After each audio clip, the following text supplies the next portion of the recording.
तीनों हजरात इंसान कदीम दौर से दूसरे इंसानों को मुख्तलिफ एशिया समझाने के लिए हकायात की मदद लेते आ रहे हैं। इन हकायात का मुजद्दिद कौन था, किसने शुरू की, इसके बारे में कोई हतमी राय मौजूद नहीं है, मगर दुनिया के तमाम खित्तों में, ममालिक में और माशरों के अदब में हकायात मौजूद हैं। इंसान सदियों से बल्कि हज़ारों साल से हकायात के ज़रिए से अपनी अगली नस्ल की रूहानी और ज़हनी परवरिश करता चला आ रहा है। ख़वातीनो हज़रात, हकायत के लिए अमूमी तौर पर जानवरों को बतौर किरदार इस्तेमाल किया जाता है। इसकी वजह इंसान और जानवर की कुर्बत है। इंसान जज्बाती तौर पर जानवर के बहुत करीब है और तारीख साबित कर चुकी है। अगर आप जानवर को किरदार की शक्ल देकर बात करें तो बच्चे इसमें बहुत ज़्यादा दिलचस्पी लेते हैं। एक जर्मन कहावत है, जो शख्स जानवरों से मोहब्बत नहीं करता वह इंसानों से भी मोहब्बत नहीं करता। शायद यही वजह है कि पुराने दौर के सियाने हकायात के लिए हमेशा जानवरों का तयन करते थे। ख़वातीन हज़रात, मैंने ये सारी तमहीद आपको ये एक हकायत सुनाने के लिए बांधी है। यह हकायत इंसाफ के बारे में है। यह हकायत जस्टिस सिस्टम के बारे में है। दौर कदीम में लोग उल्लू और बांसुरी को नहुसत समझते थे। वो लोग कहते थे जिस जगह पर कसरत से बांसुरी बजाई जाए या उल्लू आके बसने लग जाए वो जगह उजड़ जाती है।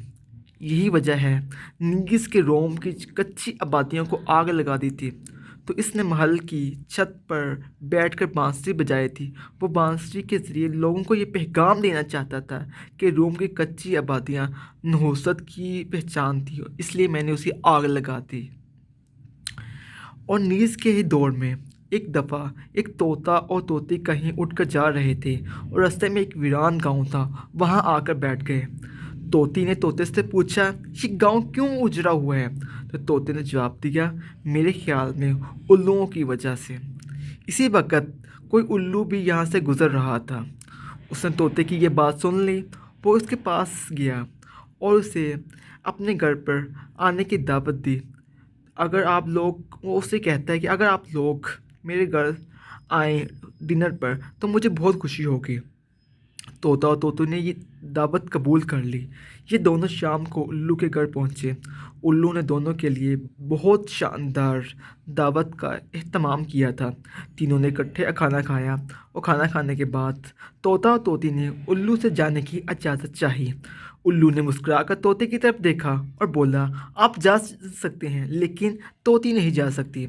तोते ने हैरत से पूछा, क्यों? उल्लू बोला, क्योंकि तोती मेरी बीवी है। तोते ने फौरन चिल्ला के कहा, क्यों, कैसे? तो उल्लू से कहा, हम तोते हैं और तुम उल्लू हो, और एक तोती तुम्हारी बीवी कैसे हो सकती है? उल्लू ने जवाब दिया, हम तीनों कोर्ट में जाते हैं, अपना मुकदमा चीफ या काजी के सामने रखते हैं, जो फैसला काजी कर देगा हम तीनों कबूल कर लेंगे। तोता और तोती मान गए। वो तीनों काजी के पास कोर्ट में चले गए।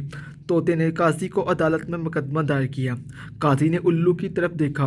उल्लू आगे बढ़ा। उसने हलफ उठाया, मैं सच कहूँगा, सच के सिवा कुछ नहीं कहूँगा। इसके बाद इसने दलाइल देने शुरू कर दिए।